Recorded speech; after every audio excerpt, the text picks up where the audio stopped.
Municipal, on devrait voir notre petit jingle dans un instant. Non, on me fait signe que non. Eh bien tant pis, on va continuer. Municipal donc, l'agence France Presse, dans un papier sur les élections du 6 mars prochain à Besançon, rappelle que les débats dans la capitale franc-comtoise tournent autour d'un grand débat public. C'est le titre de l'article de nos confrères de l'AFP. Un débat public que n'a de cesse de demander dans ses réunions électorales la gauche à l'opposition. Alors au-delà de cette polémique que rappelle fort justement l'agence France Presse, je puis vous dire tout de même que ce grand débat entre majorité et opposition à Besançon, eh bien ce grand débat, FR3 sera très vraisemblablement en mesure de l'offrir aux Bisontins dans le cadre bien sûr de ces décrochages spéciales élections. Et puisque nous parlons expression politique à la télévision, eh bien allons-y après Lutte ouvrière et la Ligue communiste révolutionnaire hier. Dernière tendance aujourd'hui à s'exprimer, celle des écologistes par la voix de Dominique Voynet, colistière de la liste d'Alain Fousseret, Besançon Écologie Les Verts. Dominique Voynet, que Bernard Joyeux a interviewé. On assiste donc actuellement à une politisation de la campagne pour les élections municipales. Quelle est la position des écologistes par rapport à ce débat actuellement?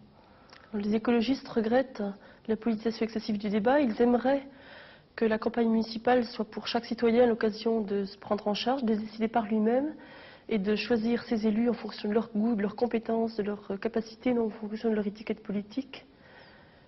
Cela dit, au-delà de cette prise de position, chacun reconnaît quand même qu'il s'agit d'un test de politique nationale. C'est votre avis également?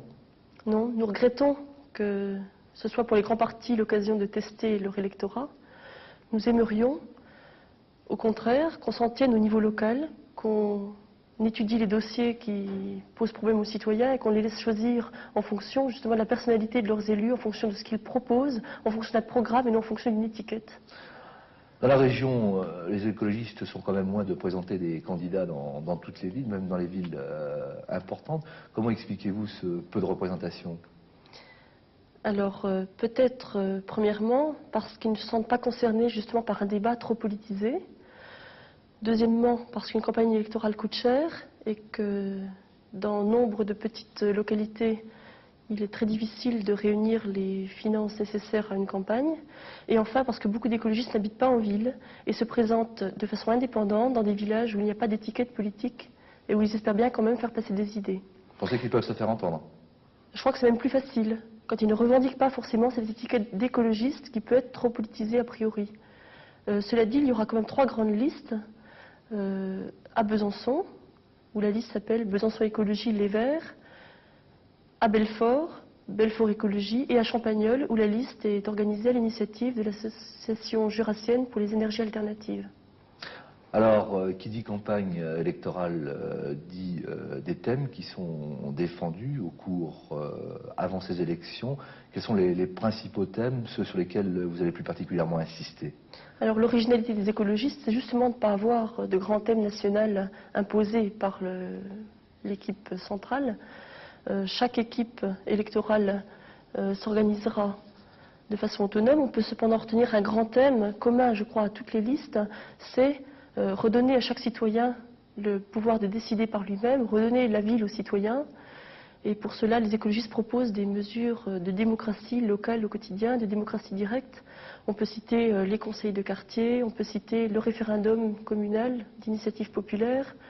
On peut citer l'exigence d'une information plurielle, large, diversitaire. On peut citer enfin, bien d'autres mesures qui ont toutes un seul but, c'est redonner à chaque citoyen le goût et les moyens de décider. Il ne suffit pas de voter une fois tous les 6 ans, il faut participer à la vie de la ville tous les jours.